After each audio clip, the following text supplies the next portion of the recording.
네, 국민의힘 조배숙 의원입니다. 지금 오늘 여기 감리회 거룩성 회복 협의회 목회자분들께서 지금 현 시국에 대한 시국 선언을 하시기 위해서 오셨습니다.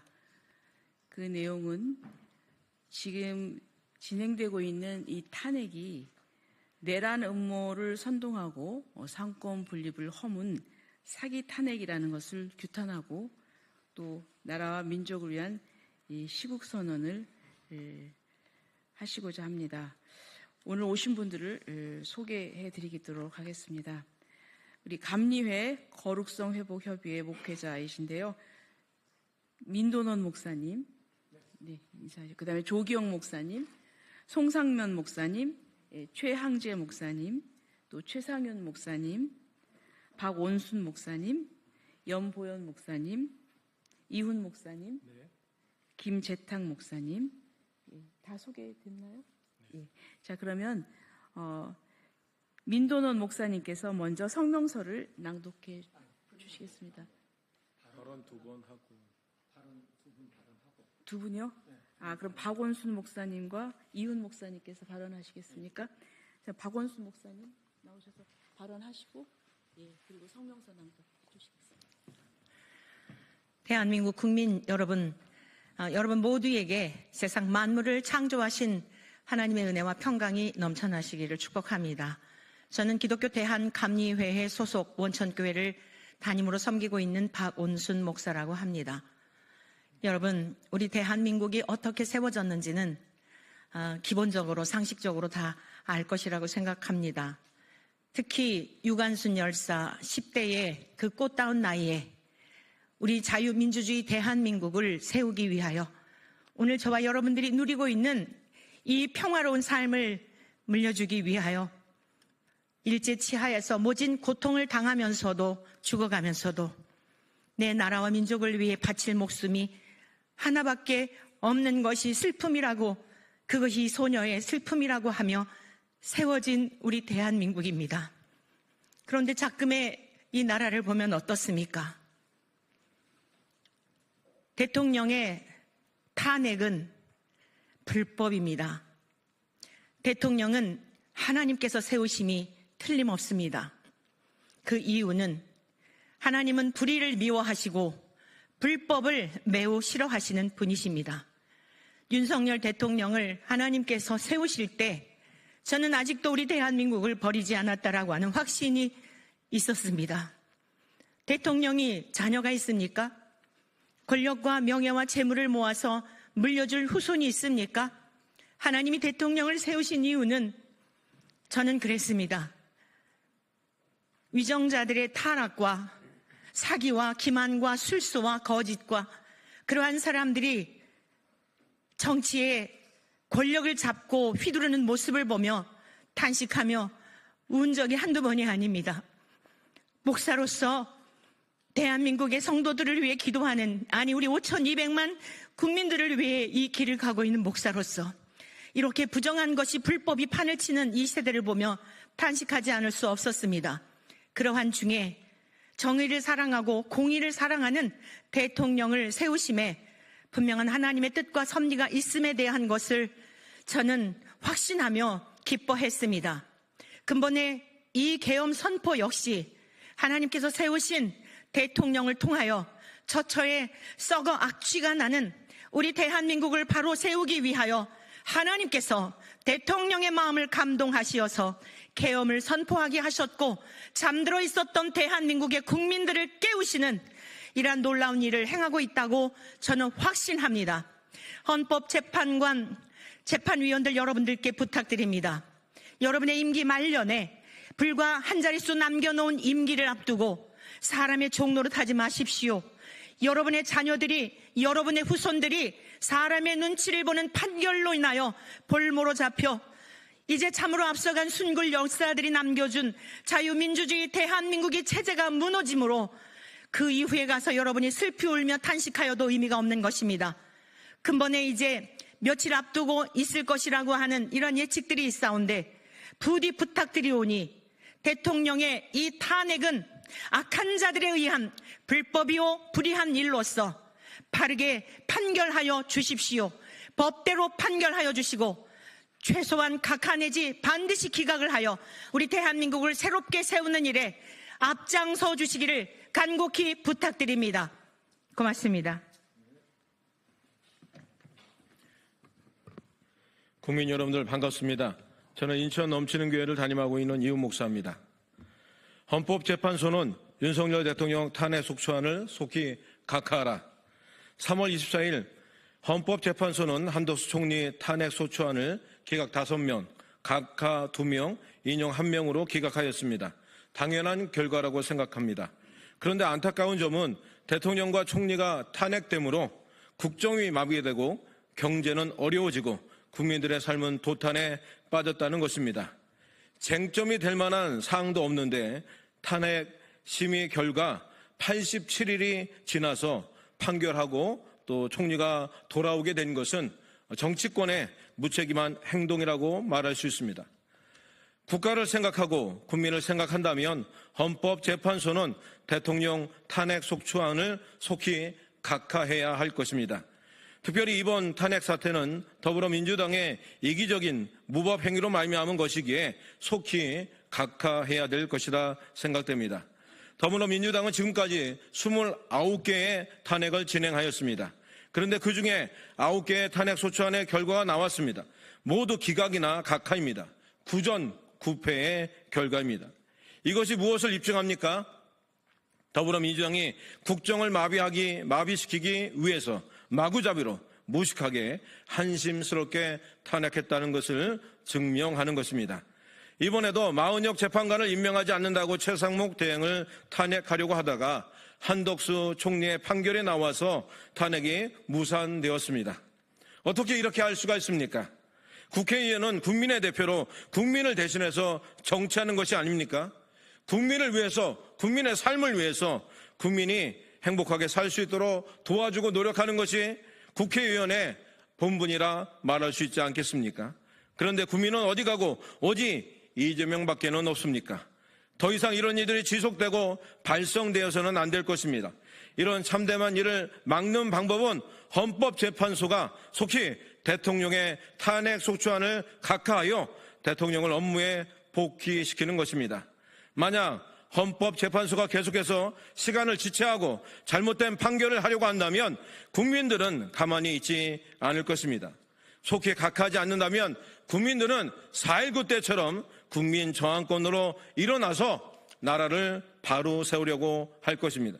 그러니 헌법재판관들은 속히 윤석열 대통령의 탄핵 소추안을 각하시키기 바랍니다. 감사합니다. 이제 오늘 저희들이 이곳에 온 이유는 내란 음모 조작과 삼권 분립을 무너뜨린 사기 탄핵을 규탄하면서 이제 성명서를 발표하도록 하겠습니다. 하이데거는 언어는 존재의 집이다라고 했습니다. 사람이 하는 말은 그가 평상시 마음에 품은 것을 다만 입을 열어서 말할 뿐입니다. 따라서 그 마음의 상태가 병든 자인지 건강한 자인지 진정성을 가지고 애국하는 마음인지 거짓되고 반국가 세력의 음모인지는 그가 하는 말을 들어보고 그 열매를 보면 알 수가 있습니다. 예컨대 지난 2024년 1월 탄핵을 일삼아온 민주당 대표가 자신의 당 최고위원회 회의에서 우리 북한의 김일성, 김정일의 노력이 폄훼되지 않고 훼손되지 않도록 해야 한다라고 하는 망발을 쏟아냈습니다. 이뿐만이 아닙니다. 엊그제는 역대 전역 장성들을 부끄럽게 하는 김병주라는 의원이 전과 사범 민주당 대표 암살 소식을 언론이 흘리자 장신대 모 교수가 암살 계획에 성공을 빈다라고 한 워딩을 문제 삼아서 사냥개가 마치 먹잇감 찾아 공격하듯 그 교수 실명을 거론하면서 공격하는 것을 보았습니다. 그 의원에게 그가 몰라서 언급을 안 했는지 알고도 기피를 했는지 모르나 더 심각한 사실에 대해서 제가 말씀을 드리려고 합니다. 그 심각한 사실이라고 하는 것은 최근 감신대 학부생 종교 철학 수업 시간에 발언한 말입니다. 그 강사는 목회자 양성하는 신학교에서 신학생을 대상한 수업 시간에 자신이 투명 인간이 될 수 있다면 윤 대통령 목을 따고 싶다라고 하는 섬뜩한 사진성 주장을 하여 현재 사회적으로 일파만파 큰 물의를 일으키고 있습니다. 이런 자가 탄핵 찬성하는 민주당 지지 세력의 현 주소입니다. 이 독서를 퍼부은 감신대 종교철학 강사는 마치 1968년 1월 21일 새벽 청와대를 습격하러 침투한 31명의 무장 간첩 중에 유일한 생존자인 김신조 소위가 57년 전에 그 당시 기자가 묻는 질문에 박정희 대통령 목을 따라왔다는 말과 그 워딩이 너무나 똑같습니다. 결국 그런 거대 야당은 대통령을 비롯 행정부, 사법부를 겨냥한 탄핵을 지금까지 무려 29번이나 계속해왔고 지금도 진행형입니다. 이는 민주당 지키려는 방탄 탄핵이요 사기 탄핵임이 어제 국무총리 기각 및 각하 선고가 증명해 주었습니다. 아울러 몇 주 전 감사원장 또 검사 등 탄핵 기각 등 해서 여실히 드러났습니다. 그러나 몸집만 불린 거대 야당은 여전히 탄핵에 배고픈지 지난주 최상무 부총리마저 30번째로 탄핵 발의를 했다가 아마 무산됐겠죠. 이른바 탄핵 중독증, 탄핵 광이 아니고서야 이렇게 나라를 쑥밭으로 만들 수는 없는 것입니다. 마치 미국의 보험 설계자 헐버트 윌리엄 하인리히가 데이터를 분석해 발견한 것은 1대 29대 300의 법칙이 있습니다. 하인리 법칙이라고 합니다. 우리나라가 그렇게 되었습니다. 이를테면 하나의 대형 사건 터지는 곳에는 이미 29번의 경미한 사고가 있었고 그 이전에 300번의 사고 징후가 있었다는 그런 법칙입니다. 즉 대통령 계엄 선포는 이 계엄이 있기 전 29번의 탄핵이 있었기 때문이고 그리고 그 이전에 300명의 국회의원 중에 자체 4분의 징후가 있었기 때문이라고 해석할 수밖에 없습니다.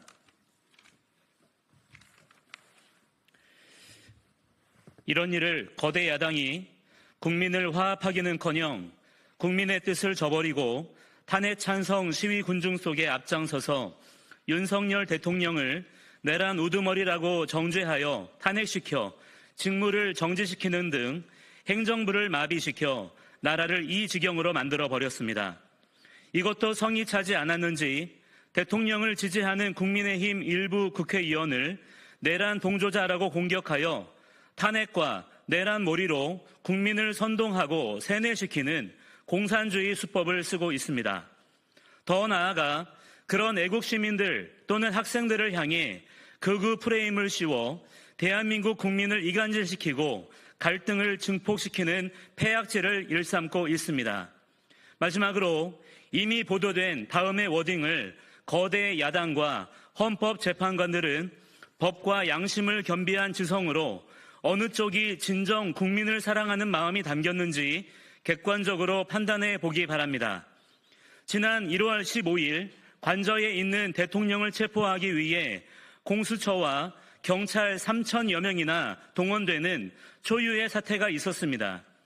전쟁을 방불케 하는 체포 시도를 앞두고 전북이 지역구인 검사 출신 이성윤 민주당 의원은 윤석열 수갑 채워 나올 때까지 총 맞더라도 들어가라 라는 과격한 발언으로 공수처와 경찰을 자극시켰습니다. 그러나 동일한 시점에서 윤석열 대통령은 달랐습니다. 경호처도 경찰도 공수처도 모두 우리 국민이다. 누구도 다치기를 원하지 않는다. 내가 출석하겠다 라고 하며 불법 체포였지만 자진 출두함으로써 유혈 사태를 면할 수 있었습니다. 누가 진정 국가와 국민을 위한 워딩이고 처신이었습니까? 이에 우리는 거대 야당과 헌재 그리고 한국교회를 향해 아래와 같이 강력히 요구합니다.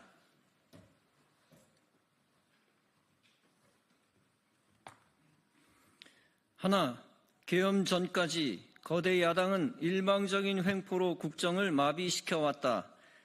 이에 나라를 위기에서 건지기 위해 대통령은 헌법에 부여한 고유 권한인 계엄을 선포했다. 그 결과 이 사실에 눈이 감긴 절대 다수 국민을 계몽시킨 윤석열 대통령을 내란 우두머리니 수괴라느니 하는 내란 프레임으로 덮어씌워 국민을 선동한 민주당은 그 책임을 통감하고 해체하라. 하나, 8인의 헌재 재판관들은 국민이 뽑은 대통령 탄핵의 부당함을 규탄하는 2030 세대를 비롯해 매일 거리에서 눈물로 나라를 지키려는 절대 다수의 국민의 영혼을 수용하여 기각하라.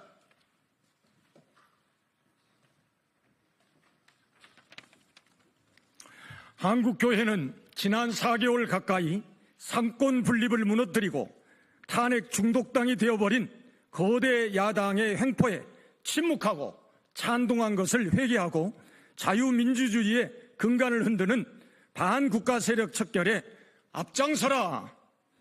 2025년 3월 25일 감리의 거룩성 회복협의회 목회자 일동, 이상으로 시국선언 성명서를 마치도록 하겠습니다.